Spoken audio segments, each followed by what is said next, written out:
Assalamualaikum warahmatullahi wabarakatuh.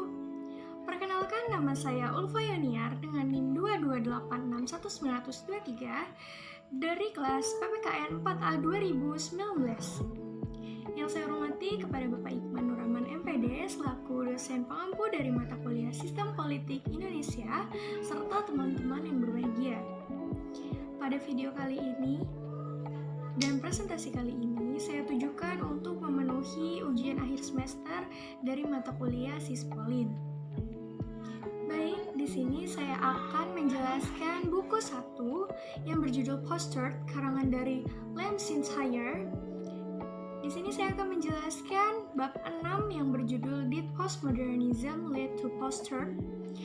Yang berarti apakah postmodernisme menyebabkan pasca kebenaran?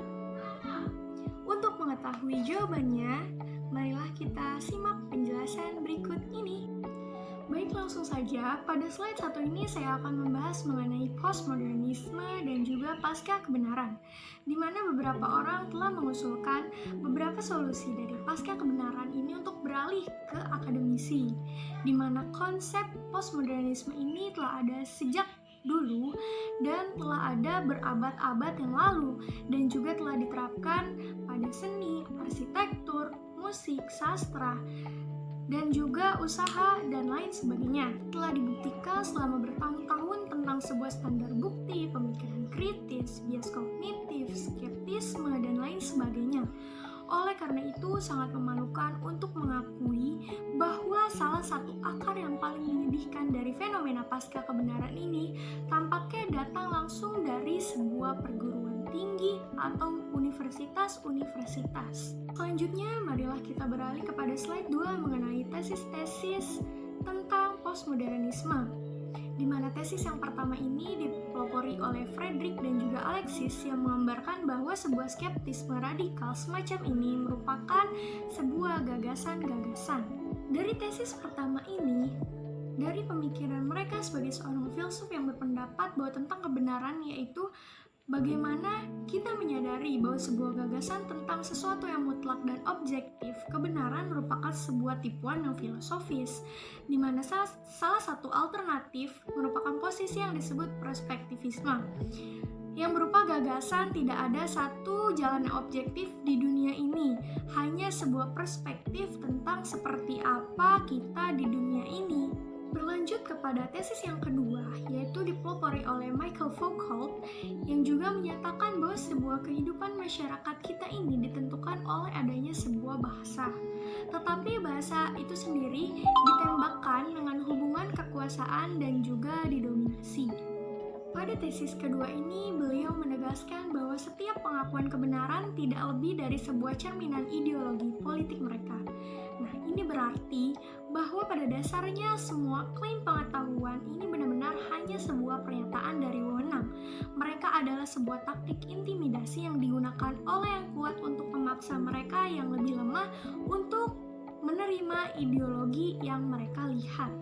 Berikutnya pada slide 3 kita akan membahas mengenai perang sains, di mana telah terdapat sebuah bentrokan-bentrokan yang besar ketika fisikawan, ahli kimia, ahli biologi, dan rekan-rekan ilmuwan mereka yang mengambil diri mereka sendiri untuk mencari sebuah kebenaran tentang realitas dengan menguji teori mereka terhadap bukti empiris.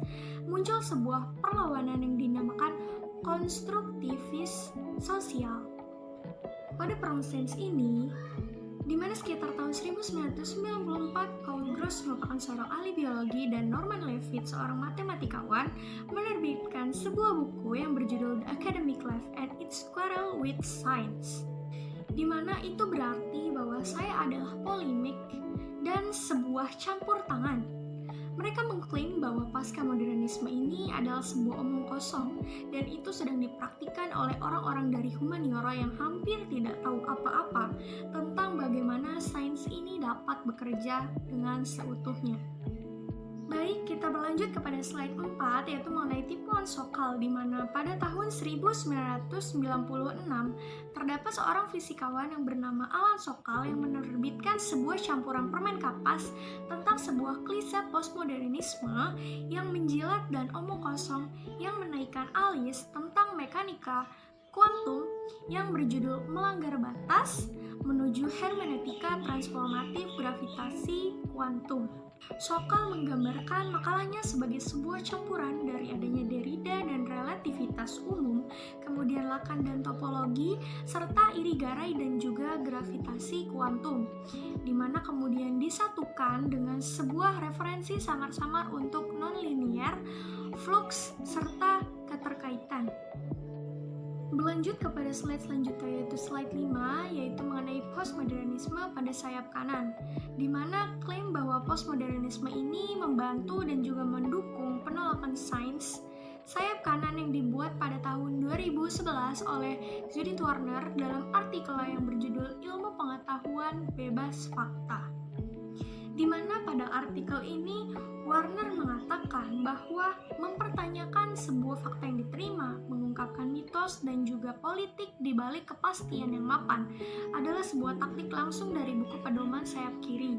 Kemudian, Warner ini menyertakan beberapa peningkatan alis kutipan dari beberapa postmodernis sendiri yang tampaknya khawatir atas gagasan bahwa mereka telah memberikan sebuah perlindungan politik kepada kaum konservatif. Selanjutnya pada slide yang terakhir ini, slide 6, mengenai trolling untuk Trump, di mana Trump ini tidak dapat memahami munculnya pasca kebenaran tanpa mengakui pentingnya alternatif media, serta yang mendukung Trump adalah Mike Chernovis. Jadi, Trump berpendapat bahwa berita itu sekarang bersifat terfragmentasi, di mana orang-orang tidak terbatas pada mempelajari kebenaran saja hanya dari satu atau beberapa sumber lagi. Kemudian kita beralih kepada Mike Chernovic, di mana merupakan seorang blogger yang pro terhadap Trump yang disebut sebagai nasionalis Amerika, merupakan seorang yang mencintai sebuah teori konspirasi dengan 250.000 pengikutnya di Twitter. Dia itu pernah diberhentikan oleh beberapa orang sebagai kontributor tetap aliran berita palsu. Jadi si Mike ini telah menyebarkan berita-berita palsu kepada orang lain atau yang biasa kita kenal sebagai berita hoax. Sedikit mengambil kesimpulan bahwa postur ini merupakan zaman di mana tersebarnya berita-berita hoax atau berita-berita bohong yang dilakukan oleh oknum-oknum tertentu yang tidak bertanggung jawab. Kemudian orang-orang pada zaman ini tidak percaya akan adanya kebenaran ilmiah yang objektif. Dan muncullah sebuah perang sains antara satu dengan yang lainnya. Kemudian karena keadaan yang kacau seperti ini, maka muncul lagi oknum-oknum untuk mempengaruhi di bidang politik-politik yang ada pada masa itu.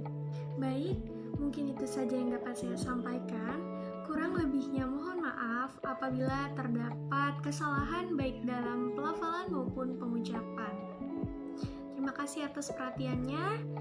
Wassalamualaikum warahmatullahi wabarakatuh.